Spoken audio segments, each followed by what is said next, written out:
Juntos na Seara com o pastor Alcione Tadeu. Nos conhecemos a longa data. Convido os irmãos para que abram suas Bíblias em Marcos capítulo 2, hoje de manhã.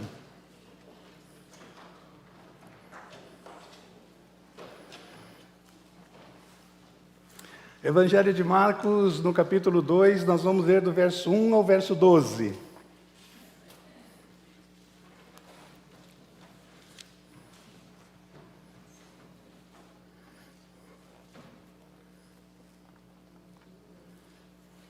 Diz assim o verso 1 de Marcos, capítulo 2. 2 de Marcos. 1. Poucos dias depois, tendo Jesus entrado novamente em Cafarnaum, o povo ouviu falar que ele estava em casa.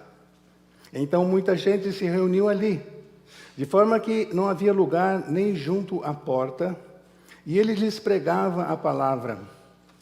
Vieram alguns homens trazendo-lhe um paralítico, carregado por 4 deles. Não podendo levá-lo até Jesus por causa da multidão, removeram parte da cobertura do lugar onde Jesus estava e pela abertura no teto, baixaram a maca em que estava deitado o paralítico. Vendo a fé que eles tinham, Jesus disse ao paralítico: Filho, os teus pecados estão perdoados. Estavam sentados ali alguns mestres da lei, raciocinando em seu íntimo: por que este homem fala assim? Está blasfemando? Quem pode perdoar pecados, a não ser somente Jesus? Jesus percebeu logo em seu espírito que era isso que eles estavam pensando e lhes disse: por que vocês estão remoendo essas coisas em seu coração? Que é mais fácil dizer ao paralítico: os seus pecados estão perdoados, ou levanta-te, pegue a sua maca e ande?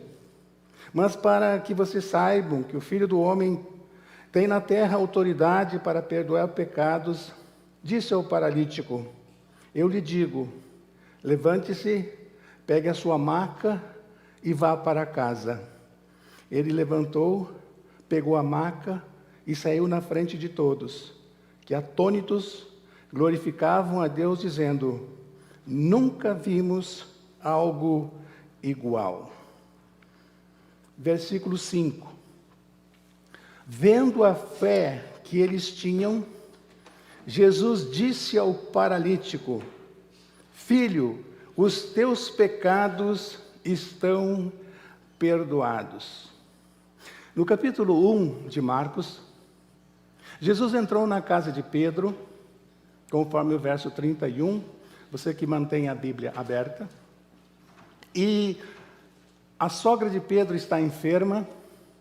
Jesus cura ela, e em seguida ele é procurado por uma grande multidão de pessoas. Ele expulsa demônios e cura muitas pessoas. Marcos capítulo 1. No versículo 35, o texto diz que depois de todo esse trabalho, Jesus levanta-se muito cedo e sai para um lugar deserto para orar. Os discípulos levantam, acordam pela manhã, não encontram Jesus e saem a procurá-lo, saber aonde ele estava. Todos estão te procurando. Jesus vira-se para eles e diz: eu preciso pregar em outros lugares.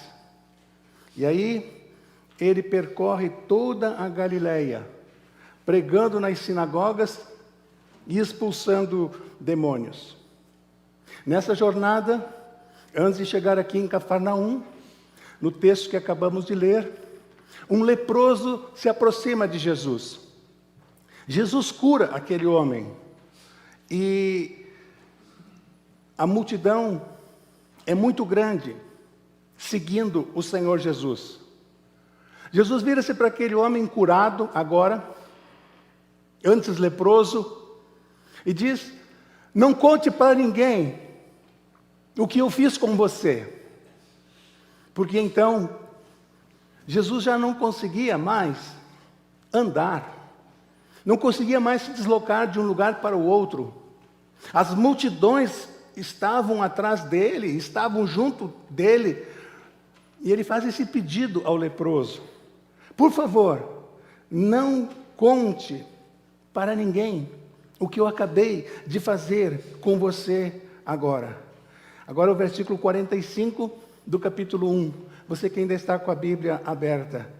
Ele, porém, saiu, o homem que era leproso, e começou a tornar público o fato, espalhando a notícia.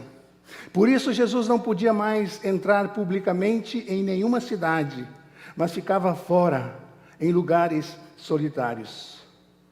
Ele, porém, saiu e começou a gritar, a tornar público o fato, o que havia acontecido com ele. Não conseguiu guardar o milagre que Jesus havia feito na vida dele. Meus irmãos, precisamos ter a atitude deste homem antes leproso. As pessoas precisam saber o que Jesus fez na nossa vida. Precisam saber que nós fomos curados espiritualmente. Precisam saber quem nós éramos antes e quem nós somos agora, depois do nosso encontro com Jesus. O homem era leproso, agora o homem está curado. Jesus pede para ele: fica quieto, não conta para ninguém, mas ele não aguenta. Ele sai por todos os lugares dizendo: olhem o que Jesus fez na minha vida. Meu irmão, essa é a nossa missão. Sabe o que é testemunhar? Você não precisa explicar para a pessoa as visões de Daniel. Você não precisa explicar para a pessoa os livros do Apocalipse. Basta testemunhar, é você dizer quem você era. E que você teve um encontro com Jesus. E agora quem você é. A nova criatura em Cristo Jesus. Falar isso, anunciar isso em todos os lugares. Ninguém pode nos calar. Nascemos de novo a partir do nosso encontro com Jesus.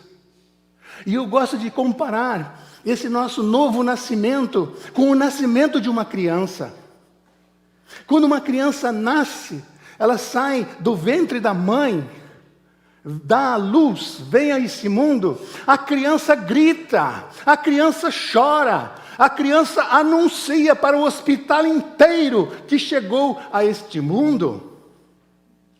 Grita, chora, todos sabem, nasceu a criança do quarto número tal, da mãe, nasceu. Inclusive, se a criança não chorar, tem que o quê?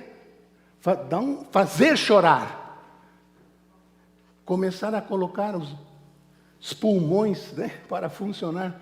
Tem que chorar, tem que gritar, tem que falar. Nasceu. O mesmo se repete na nossa vida espiritual. As pessoas sabem que você nasceu de novo. As pessoas sabem que houve um milagre na sua vida, que você estava com a lepra do pecado na sua vida, mas foi lavado no sangue de Jesus. Você tem dado testemunho disso? Você tem anunciado aos outros isto? Paulo diz que nós somos cooperadores de Deus. Paulo está nos dizendo que nós, como igreja, é que estamos povoando os céus. Deus conta conosco. Somos cooperadores de Deus. Que privilégio! Mas ao mesmo tempo, uma grande responsabilidade. Que Deus tenha misericórdia de nós. E que Deus nos ajude, irmãos. Que Deus nos use, Deus nos abençoe. E que possamos dar testemunho. Possamos gritar a todos os cantos da terra, por todos os lugares onde passarmos. Jesus fez uma obra na minha vida. Eu sou uma nova criatura. Eu vou morar nos céus graças a Jesus. Depois do encontro com este homem doente, Jesus chega a Cafarnaum. Foi a cidade onde ele centralizou o seu ministério. Interessante que quando você lê o capítulo 4 do Evangelho de Lucas, você vai ver que Jesus, logo no início, tentou ir à sua cidade natal. Ele vai a Nazaré, onde ele havia nascido ou criado, depois de Belém, Nazaré, seu pai era de Nazaré, Maria. Ele vai a Nazaré e vai à sinagoga e quer pregar a mensagem. Ele consegue pregar a mensagem, ele consegue se apresentar ali. Os religiosos ouvem a pregação de Jesus e passam a odiá-lo. E o texto bíblico diz em Lucas que eles queriam pegar Jesus e jogá-lo num precipício, diante daquilo que ele havia pregado na sinagoga.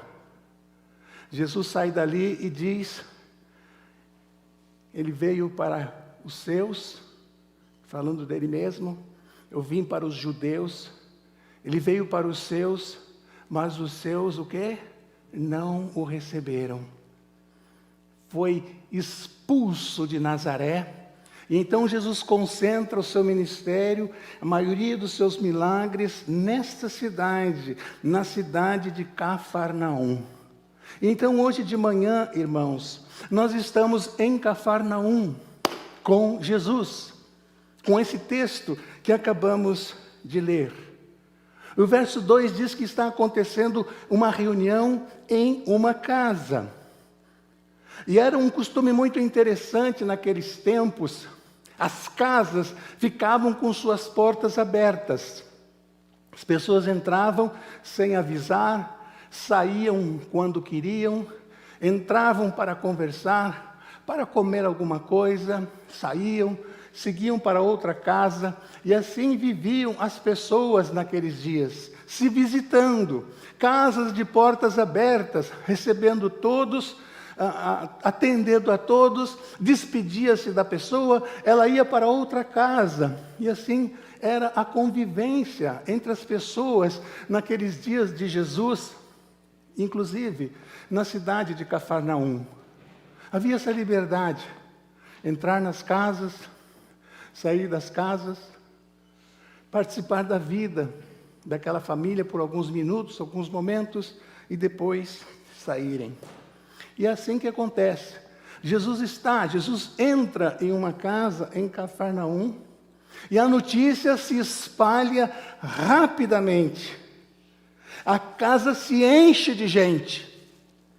Tem muita gente, nos informa Marcos.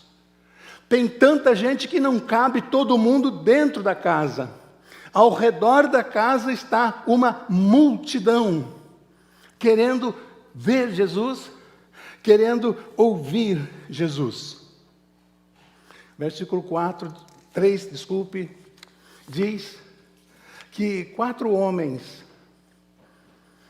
sabem que Jesus está naquela casa, e eles têm um amigo paralítico.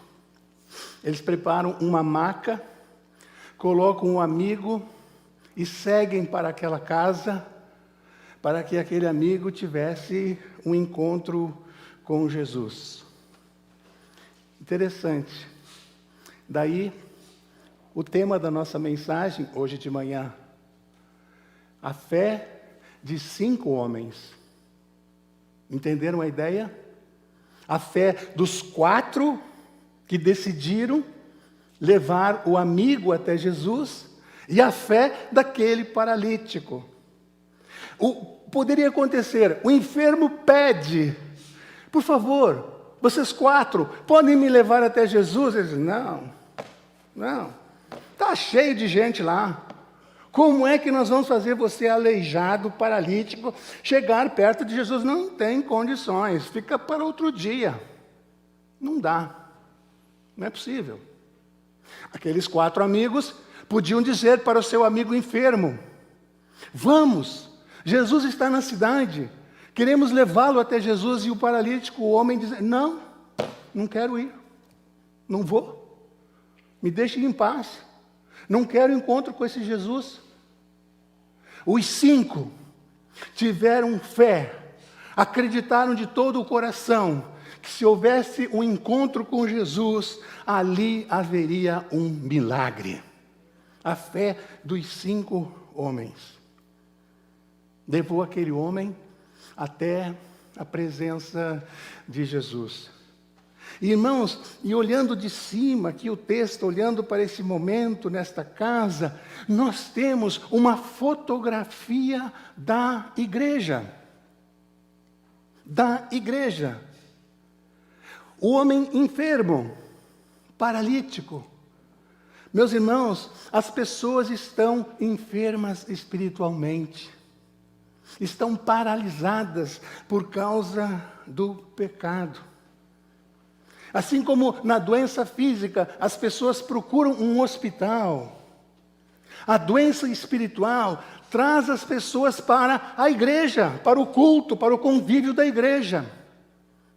Lá elas têm a cura física.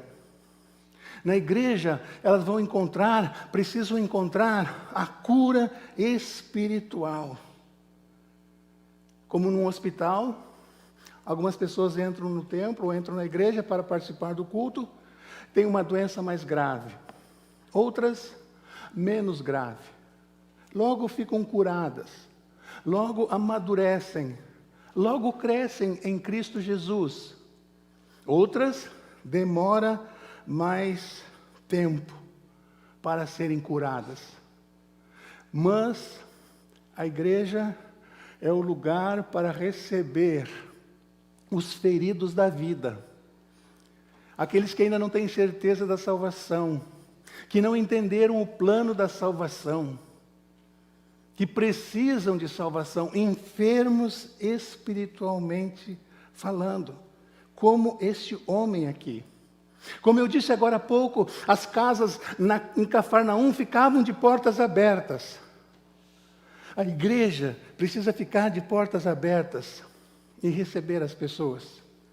Não sei quantos de vocês já pensaram nisso. Qualquer um pode ter acesso a um culto, a uma reunião da igreja. Tem determinadas pessoas que chegam em um clube, não são sócias, por causa da sua roupa, não podem entrar, são barrados. Tem pessoas que são barradas em determinados restaurantes, não podem entrar, é um clube fechado.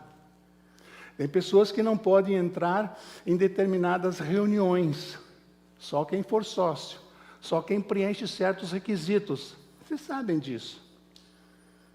Vocês sabem disso. Contei aqui para vocês a ideia, algum tempo atrás, o meu pensamento, meu desejo, né, mesmo aqui nos Estados Unidos, de comprar um cavalo. Aí pedi a ajuda do Neemias e fomos visitar um Aras, aqui na 78, 1h30 mais ou menos daqui. A moça nos recebeu muito bem. Sentamos lá, a moça, esses caras estão com dinheiro, né? Querem comprar. E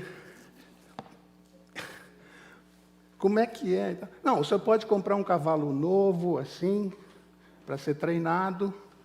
E aí o preço parte de $7.000. Pode chegar até $62.000 o cavalo. Opa, eu falei, está um pouco fora do meu dinheiro, mas vou continuar fazendo perguntas. E o senhor já sabe andar a cavalo? Eu já andei muito a cavalo, mas eu precisava de uns treinos, voltar a andar a cavalo. Temos aqui o adestrador, $220 a hora, para o senhor aprender a andar a cavalo. O senhor tem lugar para guardar o cavalo? Eu falei, não, vou ter que deixar aqui no Aras. Ok. Em torno de $2.200 por mês para o cavalo ficar aqui. O senhor vai vir tratar o cavalo? Não, eu vou precisar de alguém que... então vai para 3.500 para o tratador cuidar do seu cavalo. Levantei, agradeci, muito obrigado, viu, pelo atendimento. Até hoje a moça está me esperando lá para comprar o cavalo.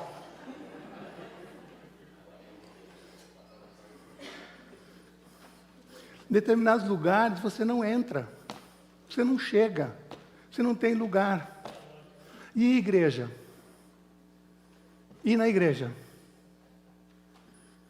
Entra o mendigo, entra o juiz, entra o jogador de futebol, entra o pedreiro, entra o desempregado, entra a mãe solteira, entra a viúva, entra quem chegar.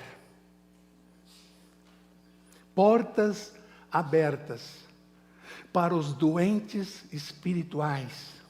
E todos estão doentes espirituais, precisando de cura, precisando de ministração para as suas vidas. Precisando.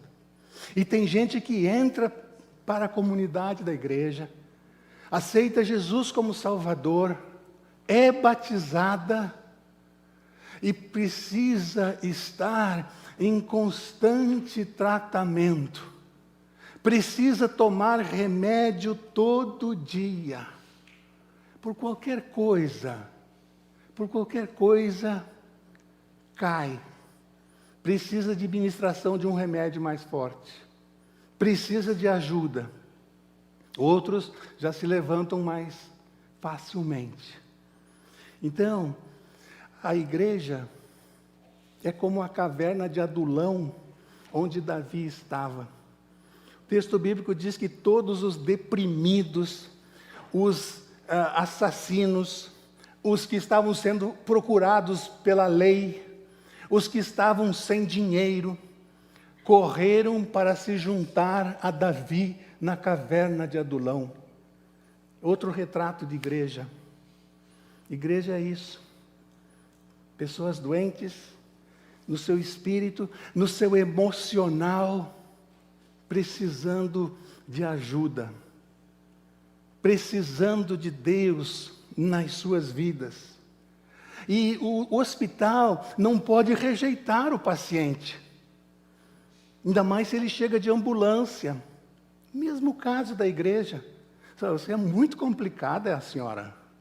Ô senhor, o senhor é muito complicado. O senhor não pode estar aqui. Procura outro lugar. Vai se tratar. Seu lugar é num hospício. Ô minha senhora, vai curar essa amargura do seu coração? Meu senhor, vai acabar com essa ira que toma conta da sua vida há tantos anos. Filho, para, jovem, de ser tão agressivo. Para de usar drogas. Para de beber. Homem, para de bater na sua esposa. Para de tratar mal sua esposa. Chega de rancor no coração, chega de amargura. Quando você estiver bom, aí você vem para a igreja. É assim que funciona, irmãos? Vem como? Do jeito que está. Não dá para rejeitar. E alguns chegam de ambulância também na igreja, né? Já levaram tantas pancadas da vida que chegam de ambulância. E a igreja precisa acolher os doentes emocionais, os doentes no espírito. Por que precisa acolher? Por que não dá para mandar embora essa senhora? Por que não dá para mandar embora esse senhor? Por que não dá para mandar embora esse jovem? Por que não dá para mandar embora? Porque quando nós lemos em Colossenses 3, a palavra de Deus diz assim: suportai-vos uns aos outros. Essa norma não tem em nenhum clube. Não tem nenhum clube. Nem no prédio lá onde você mora. Você é convidado a se afastar das reuniões, você é convidado a mudar do prédio. Suportai-vos uns aos outros. Aí você vai ler Romanos capítulo 12, e a palavra de Deus diz: vençam o mal com o bem. Não paguem o mal com o mal. Paguem o mal com o bem. Cristianismo prático. Sermão da montanha. O que Jesus ensinou. O que Jesus fazia. Então eu fico muito assim meio... Pessoas querendo explicar todos os versículos de Apocalipse. Querendo explicar como vai ser a volta de Jesus. O que aconteceu realmente na Babilônia e as visões de Daniel. E essas pessoas têm seguidores na internet, assim, não é 2.000, é 7.000 seguidores, 9.000 seguidores. Como será a volta de Jesus? São os temas que estão bombando por aí. Temas interessantes, mas temas muito fáceis de serem tratados. Teologia. Teologia. Aí você junta 10 pastores para explicar um mesmo tema, e você vai encontrar 11 respostas para aquele tema. Cada um pensa de um jeito. Agora, irmãos, Colossenses 3, suportai-vos uns aos outros. Romanos 12, vençam o mal com o bem. O sermão da montanha. Aí é o que eu quero ver. Onde é que fica a teologia? Eu quero ver como é que se coloca em prática isso. Fazer teologia é muito fácil. Obrigado, Edson. Muito tranquilo. Ficar discutindo ideias teológicas, isso é muito fácil. Eu quero ver colocar esses temas aqui em prática. Explicar como viver em Cristo Jesus, como ser cópia de Jesus. Meus irmãos, mas tem os doentes na igreja, mas tem também os 4 amigos. Os 4 amigos. Aqueles homens, eles dão um jeito para que o seu amigo chegue até Jesus. Se esforçam. Moody, o grande evangelista, ele tinha o dom de convidar pessoas para virem aos cultos na igreja. E naquele tempo havia uma prática muito interessante, até meio louca, não sei se funcionaria hoje. Naqueles tempos de Moody, você tinha que avisar a secretária da igreja quantos visitantes você ia trazer no culto. E você tinha que pagar pelo lugar que o visitante iria ocupar. Que nem cinema, que nem teatro. Tinha que pagar o lugar. Pois Moody reservava 2, 3 bancos, pagava para encher de visitantes, para ouvirem a palavra no culto na sua igreja. Inclusive, quando Moody pregou a primeira vez, um irmão procurou ele, um irmão experiente, um irmão com muitos anos de vida cristã. Interessante você estudar, ler a história de Moody. A história de Moody não é teologia. A história de Moody é cristianismo em prática. Depois que Moody pregou, esse irmão chamou Moody lá numa sala e disse: rapaz, para de pregar. Cara, você é uma negação. Ninguém entendeu o que você quis dizer. Você não sabe pregar. Você pode ter, no máximo, boa vontade para pregar, mas pregador você não é. Não se sabe o nome desse homem. O nome dele sumiu na história. E o nome de Moody está atravessando a história até a volta de Jesus. Pagava lugares, assentos no culto, para que seus amigos ouvissem a pregação do Evangelho. 4 amigos de verdade. Eles querem o bem do seu amigo doente. Que o seu amigo doente chegue até Jesus. E aí me vem uma outra pergunta ao coração, que eu transfiro para os irmãos, para nós como igreja. Para onde você tem levado os seus amigos? Ou outra pergunta. Para onde os seus amigos têm levado você?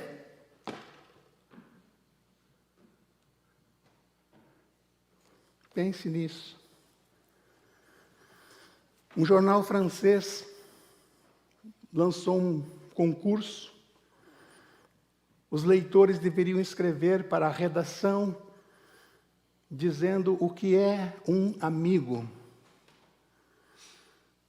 O que é um amigo? E a frase que foi vencedora dizia assim: amigo é aquele que entra quando todo mundo sai. Quem faz isso, irmãos? Jesus. Quando todo mundo sai do quarto, quando todo mundo te abandona, quando todo mundo não quer mais falar com você, quando todo mundo sai, Jesus entra. Que coração daqueles homens! Eles eram amigos de verdade, eles queriam o bem daquele homem. Levam ele até Jesus. Outro detalhe, versículo 4, esses homens têm trabalho. Imagina, fazer a maca, pegar o homem, botar na maca, amarrar na maca, sei lá. Chegam lá, a multidão, o que eles têm que fazer? Sobe, né? Então, Barclay, que é um escritor, um comentarista bíblico, diz que naqueles tempos, e é verdade isso, haviam escadas de pedra ao lado das casas, e em cima, as casas eram cobertas com grandes lajotas, que as pessoas usavam para colocar os cereais, depois da colheita, para os cereais secarem. Mas aí ainda havia um problema que as aves vinham, então tinha que ficar ali para espantar as aves. Então, Barclay disse então que esses 4 amigos sobem a escada lateral com aquele homem, chegam lá, precisam afastar aquelas lajes grandes de pedra e descem o homem então até a presença de Jesus.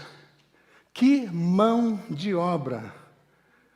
Para você levar uma pessoa a Jesus, você precisa ser amigo dela. Você precisa amá-la.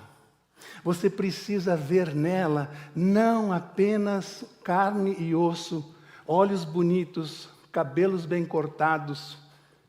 Não, você precisa ver que ela tem uma alma. Eles se esforçam.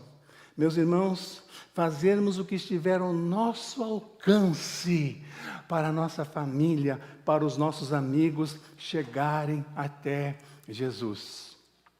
Com um detalhe muito interessante. Meu irmão, você nunca vai conseguir levar uma pessoa, familiar seu, amigo seu, para mais perto de Jesus de que você esteja. Entendeu a ideia?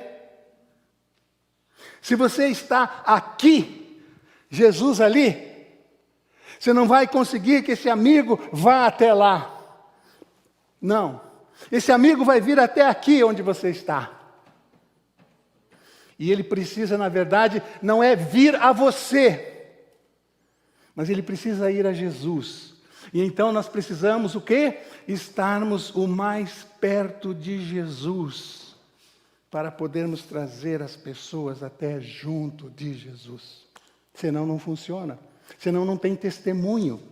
Senão não tem conversão. Porque quem converte é Jesus. É o Espírito Santo atuando naquele momento ali. Tem trabalho, mas não se importam. Tiram a pedra, sobem a escada, descem o homem na maca, tem trabalho. E eu volto a repetir, meu irmão.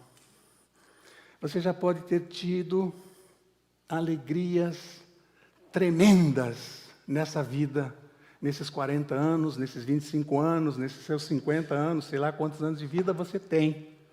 Você pode ter tido alegrias tremendas. Mas nada, meu irmão, se compara a você levar uma pessoa a Jesus pessoalmente. Ganhar uma pessoa para Jesus pessoalmente. Explicar a palavra para ela, ela entender e dizer para você: eu aceito Jesus. E no dia do batismo, ela chegar aqui na frente e você, pastor, perguntar: quem falou de Jesus para você? Foi ele, foi aquele irmão ali, ó. Ia na minha casa, estudava a Bíblia comigo, orava comigo, me converti com ele. Não existe alegria maior, irmãos, do que a alegria de ganhar um querido, um amigo para Jesus. E é com tristeza no coração que eu falo isso, como pastor. Milhares e milhares de crentes nunca tiveram essa experiência. Nunca tiveram essa experiência. No máximo, a gente convida a pessoa para vir à igreja. E a misericórdia de Deus atua e tudo mais. Mas nada igual como ganhar uma alma pessoalmente para Jesus. Tiveram trabalho, mas tinham fé, aqueles 5, que se chegassem perto de Jesus, acontecia o milagre. Versículo 4, irmãos, a multidão atrapalha. Que coisa, meus irmãos, olha só, versículo 4, diz: não podendo levá-los até Jesus. Por quê, irmãos? Por causa da multidão. A multidão atrapalhando. Quando você lê João 6, por exemplo, que é a multiplicação dos pães, e está chegando, ficando tarde, e os discípulos começam a ficar preocupados como alimentar aquela multidão toda, porque não tinha lugar onde comprar pão. Jesus começa a falar com os discípulos. Filipe vira para Jesus e para os outros e diz assim: olha, mesmo com muito dinheiro, não vai dar. Despede esse povo, manda embora esse povo, porque não vai dar para atender todo mundo. Manda embora. Não vai dar. André chega, vira-se para Jesus e diz: olha, tem um rapaz aí que a mãe deu um lanche para ele trazer. Ele tem um lanche, peixe e pão. Tem um lanche. Vai dar. Pode dar. Porque Jesus diz o quê? Manda a multidão sentar em grupos. Você conhece gente assim? Você expõe um desafio na igreja, tem uma situação difícil em casa, e a pessoa diz: não vai dar, isso aí não vai dar. Conhece gente assim? Josué mandou os 12 espias à terra prometida.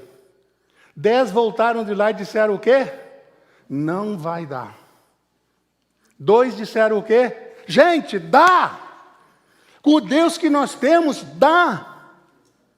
Vamos que dá! Não, não vai dar. Conhece gente que só atrapalha? Só atrapalha? Vai dar. Abrindo um parênteses aqui, não tem muito a ver, mas eu acho que só 2 palavrinhas. Meus irmãos, nós estamos com um grande desafio aqui na igreja. Nossa igreja está precisando de desafios. Estou sentindo isso. Nossa igreja está precisando de um grande desafio. Em alguma área. E o pastor tem orado muito sobre essa questão das crianças. Não tem mais espaço para as crianças lá embaixo. Os irmãos estão sabendo, né? Salas quentes, sem ar, pequenas. Nós temos um desafio de fazer salas aí. Temos espaço. Vai dar ou não vai dar, irmãos? Vai dar? Então é isso que nós precisamos. Eu estou me lembrando daquele irmão que era contra tudo na igreja. Tem gente, vocês conhecem gente assim? Ele vinha nas assembleias da igreja para ser contra. Aí tinha assembleia um domingo. Ele dormiu demais. Quando ele levantou, a hora já tinha passado, ele pegou o carro assim mesmo, foi para a igreja, chegou lá na igreja, a assembleia estava terminando. O pastor disse: bom, irmãos, Com isso, nós estamos declarando a Assembleia com esses assuntos tratados.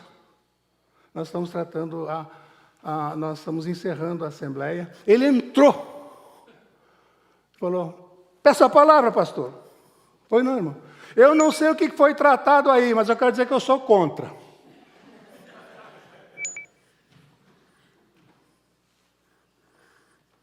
Tem gente que atrapalha. Só atrapalha. Lá no condomínio não tem voz. Lá no trabalho dele não tem voz. Às vezes nem dentro de casa tem voz. Mas na igreja é o espaço onde a pessoa fala o que quer, critica, chama a atenção de todo mundo, bota o dedo na cara de pastor, bota o dedo na cara de irmão. Na igreja. Atrapalha pra caramba. Pastor Xavier, que vocês conheceram, uma vez eu procurei ele numa crise, vamos tomar um café, começamos a conversar, ele deixou eu falar, no final de me ouvir, ele falou uma coisa que nunca mais eu vou esquecer, irmãos, já fazem mais de 30 anos, eu acho que o pastor Xavier falou isso para mim, ele falou assim: Alcione, todas as igrejas são boas, todas são boas. Mas é que tem alguns na igreja que atrapalham. Falei: Xavier, é isso mesmo, cara. É isso mesmo. Concordo com você. A multidão, meus irmãos, nem para abrir. Gente, deixa o aleijado passar aí. Abre aí, ajuda aí. Abre espaço. Viram? Como é que não viram? Os 4 chegando com um amigo doente. E não abrem, pelo menos para passar. Não ajuda. Que coisa impressionante. Meus irmãos, que Deus tenha misericórdia de nós e que nós possamos ser um só coração nas nossas empreitadas, na nossa vida cristã, na nossa comunhão. Ninguém atrapalhando. Pelo contrário, todo mundo junto. E para complicar mais ainda essa igreja aqui na casa em Cafarnaum, olhem o versículo 7. Diz assim o verso 7. Porque este homem fala assim, está blasfemando. Quem pode perdoar pecado, a não ser somente Deus? Ainda tinha um grupo de críticos ali. Um grupo para criticar. Né? Eu tenho uma dificuldade, irmãos, com a tal da crítica construtiva. Não existe crítica construtiva, irmão. Crítica é crítica. Crítica é crítica. Vamos fazer uma crítica construtiva para você. Construtiva. Não, eu vou te criticar. Assume. Assume, eu vou te criticar. Você fez isso. Agora, dá liberdade para o outro também botar o dedo no seu nariz. Porque tem gente que fala o que quer, mas não quer ouvir certas coisas. Só quer falar. E aí que está o perigo. Críticos. E o que mais me apavora nesse texto, irmãos, é que os críticos são os religiosos que estão ali. Os escribas, os fariseus, os homens que ensinavam Bíblia. Os religiosos. Críticos. Críticos.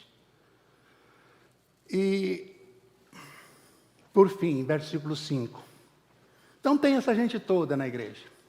Gente doente, gente que trabalha, gente que atrapalha, gente que critica. Mas o versículo 7, o versículo 5, me enche de esperança. E por isso a gente prossegue. E por isso a igreja de Jesus vai prevalecer. E as portas do inferno não prevalecerão contra ela. Meus irmãos, o mais maravilhoso, versículo de número 5, que diz: vendo a fé que eles tinham, Jesus disse ao paralítico: filho, os teus pecados estão perdoados. Jesus estava presente. Jesus estava presente. Apesar disso tudo. E aí ele faz a diferença. Graças a Deus por isso. Graças a Deus por isso. Jesus está... E então ele ministra cura. E então ele abençoa.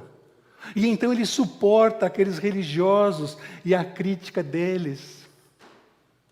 Jesus é maravilhoso. É o nosso maior exemplo. Ele está presente.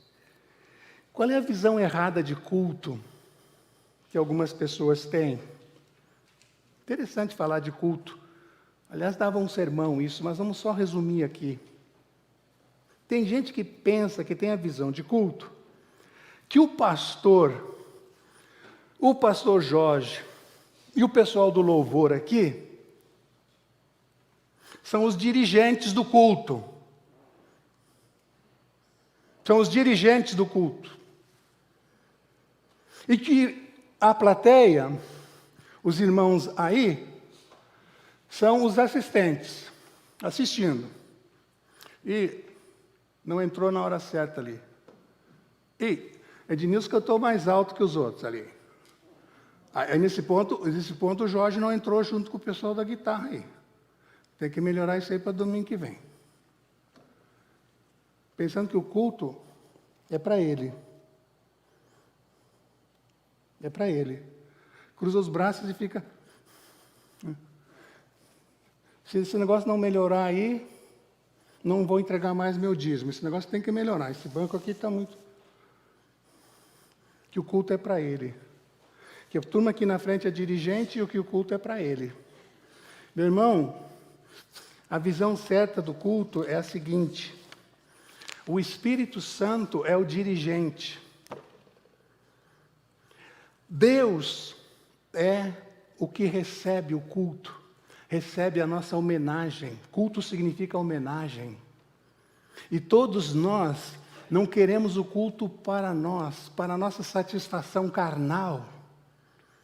Todos nós, em um só coração, estamos cultuando a Deus. Ele que é o assistente. É para Ele o culto. Ele que está assistindo. Aliás, estamos nessa onda de live, né? Você sabia, não sei se você não já caiu a ficha, que nós, como crentes, como igreja, nós estamos vivendo 24 horas, 7 dias por semana, 30 dias por mês, numa grande live. A live de Deus. A live de Deus.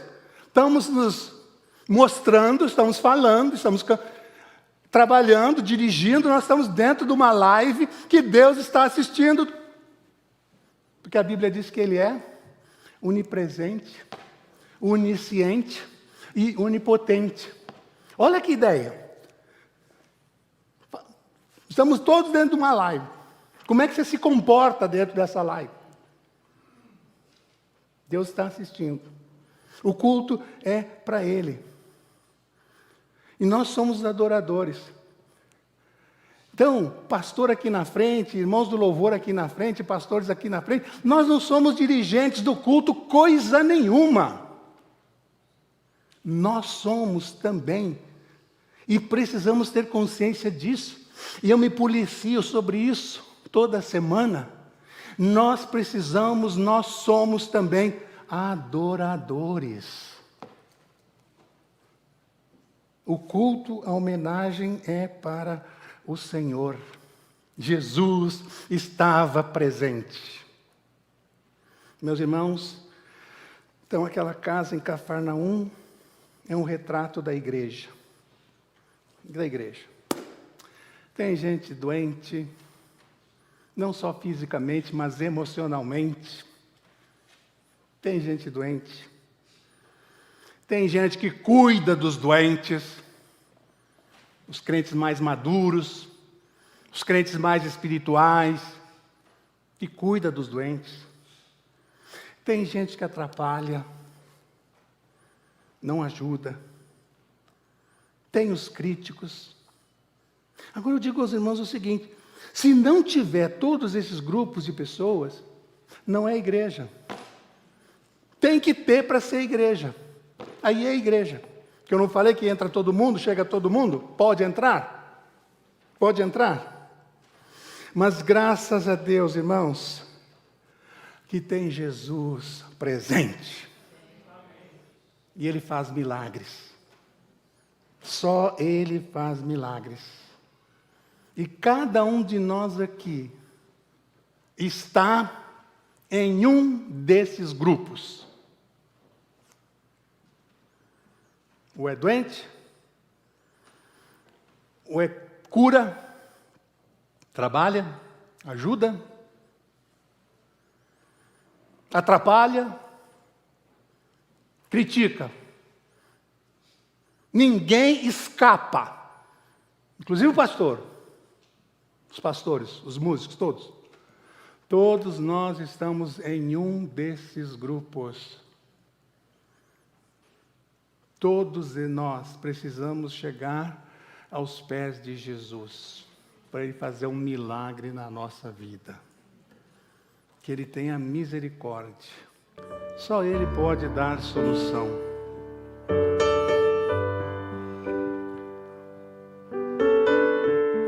Peça a Deus para ajudar você. Se você está no grupo desses 4 homens que está trabalhando, ajudando, levando pessoas para perto de Jesus, peça que Deus o ajude a não desanimar, a perseverar. Conte isso para Jesus agora. Contarei tudo que haja em meu peito, que está dentro de mim. Quem sabe você está doente, doente nas suas emoções. São traumas, são feridas que vêm com você desde o berço, desde criança. Está enfermo emocionalmente. Não tem lido a Bíblia, não tem orado, está enfermo espiritualmente. Está na carne. Precisa ser mais espiritual, enfermo. A Jesus Cristo contarei tudo. Conta para Jesus. Peça para Jesus tirar do seu coração, da sua mente, todo o espírito crítico. Pergunte para Jesus hoje onde é que você pode ajudar. O que você pode fazer para ajudar, abrir espaço, abrir caminho, para que pessoas cheguem até Jesus. Pergunte para Ele, Ele vai te mostrar. Amém, irmãos? Deus abençoe a sua vida. Uma semana de vitórias para você.